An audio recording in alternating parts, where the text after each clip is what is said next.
Hi guys, I was not exactly sure if I would be able to do this presentation for you and narrate it during the class, so I'm making a screencast for it. So hopefully this will help clarify what I feel about it. So let's go ahead and begin the presentation. I did the book Teach Like a Champion by Doug Lemov. It was a very enjoyable book. I wanted to share a little bit of details about it. It was published by Jossie Bass, copyright dates 2010, and number of pages 332. So for my rating, I went ahead and said it was about 4 out of 5 stars. Why did I choose that? Because it does give a lot of good advice about strategies and techniques that the teachers are able to use, but it's very rigid about the way it's supposed to happen.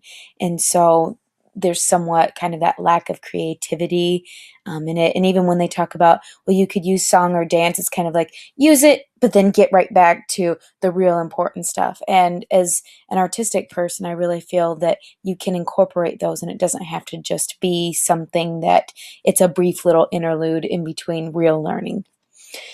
For my recommendation, I do think that it's pretty neat in that it shares more like what the charter schools and private schools are doing. And I did teach at a private school for a period of time, and so I like to see what techniques are they doing there, because sometimes people take risks that sometimes in public education we might not do as a collective group. Also, just there were so many different strategies. 49 were put in the book, and a lot of them are really practical things that people can always benefit from. Points of interest. I picked out kind of like my top 7 techniques that they recommended. Number 1 being the no opt out. You cannot allow the kids the option of saying, I am not going to do this. You can go ahead and move on to another child if that child doesn't know the question, but then after explanations have occurred, you need to take a moment and allow the kids then to come back and work on that. All right, next we had technique number 13, name and steps. Sorry, my cat's coming in the picture. Name the steps. So as an ELL teacher, I'm like, we must be explicit. And so spelling things out so the kids have that support there is truly very, very important. Next, take a stand. I like that because it works with total physical response. If the kids agree with something, then they can stand up at the beginning and, okay, yes, I agree, or sit down, no, I do not. Also, you can use the hand motions of yes, I agree, no, I do not, but take a stand. What do you believe in? Next was technique 24, pepper, and that's more about making sure that you're kind of keeping things unpredictable and going for the students, so that if you used sticks and pulled their names out, that they wouldn't know what's coming next. After that, technique 29, do now. That's more for as soon as they walk in the classroom, they need to have an activity that they can do on their own immediately. And it might only be 3 to 5 minutes, but the expectation is there that they will have to do something as soon as they walk in the door. Technique 40 was sweat the details.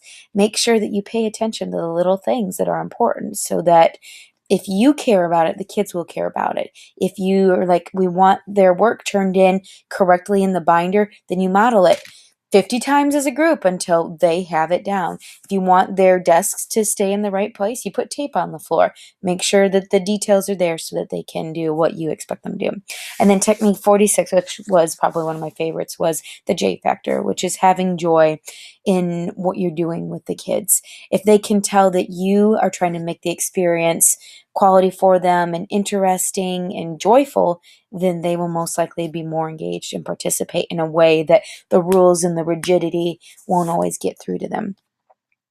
With the author's thesis, I truly feel he just wanted this book to be a practical guide for teachers. A lot of Teach for America teachers would go into the kind of schools that Doug Lemov is working with. And so probably a lot of them are like, how do I teach? I haven't been through a teaching program. And so he wanted to provide a guidebook for them. Next, how did the book affect me? Personally, it's like I love going to conferences. I love taking workshops and studying and researching online, because I always want to be learning new things. And sometimes old stuff comes back to your mind. You're like, yeah, oh yeah, I totally could be using that. Then just love ideas on classroom management. You always want to be as consistent with the kids as possible. I did, though, find that the book did not mention much about critical thinking, and it was a lot of what's this fact, now regurgitate it to me. What's this fact, now regurgitate it to me, in a variety of ways, at least. But still, I was like, I need more than that. Previous ideas and changes. A lot of things stayed the same, just that idea of providing consistency for the kids. Something that did change was that I am open to a couple more strategies than before, because he did explain his rationale for them quite well. Next, in relation to my work with working with English language learners, our teaching has to be so explicit, because the kids are coming in with sometimes the inability even to say, I need to go to the bathroom. And so everything has to be very structured in my line of work. And so I liked that he did talk about specific strategies that reinforce explicit teaching. Personal experiences, well, I, of course, identified with the J factor strategy. I tried to share a little bit about that, but just for me, remaining very positive with my students and upbeat, and I feel that that helps them have a great attitude for their own learning. I want to model the kind of learner that I want them to be.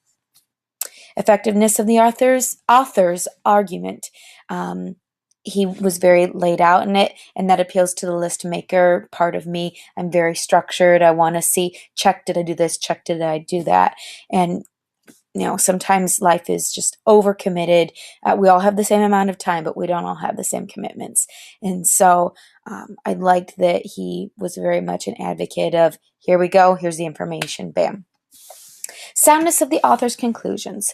I mentioned earlier, I did question some of the rigidity of the strategies that he's propagating. Seemed really like, this is the way you do it, and I didn't feel there was enough of the allowance for creativity, and then also the critical thinking. You kind of make sure that the kids are paying attention and they're in line, maybe to negate some of the other quality stuff. So I had some concerns about parts of it. And also I'm going to tell you more a little bit later about a quote about free reading time that I was concerned about.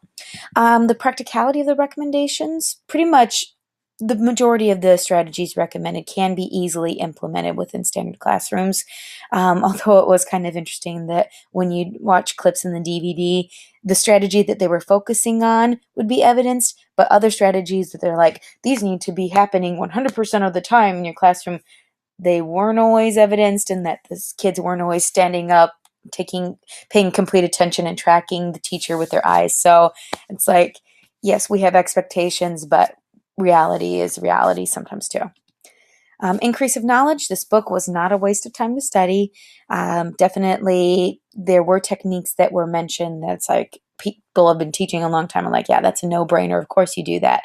But it helps to remind you what's the things that you need to be thinking about to be a champion teacher. Okay, so here's my memorable points. On page 255, this is the one I was like, Lemov describes Drop Everything and Read as a program that fails the accountability test of meaningful reading because of the teacher not being able to constantly monitor productive reading in all of the students. Instead, he advocates the strategy of having individual students take turns reading aloud with the rest of the class, actively following along, somewhat like popcorn reading. And I, as a child, incredibly benefited from free reading time at my school. In third grade, the reading bug hit me because they had this book about a little pioneer girl in North Carolina, and it was just fantastic. And I got the reading bug then. And so my argument would be, with the Drop Everything and Read, that's valuable time. And yes, there might be some kids who aren't dealing with it perfectly, but I say that falls on the teacher to model and make sure to have those conversations with the kids. Next, page 14, this one got to me. When referencing one of the model teachers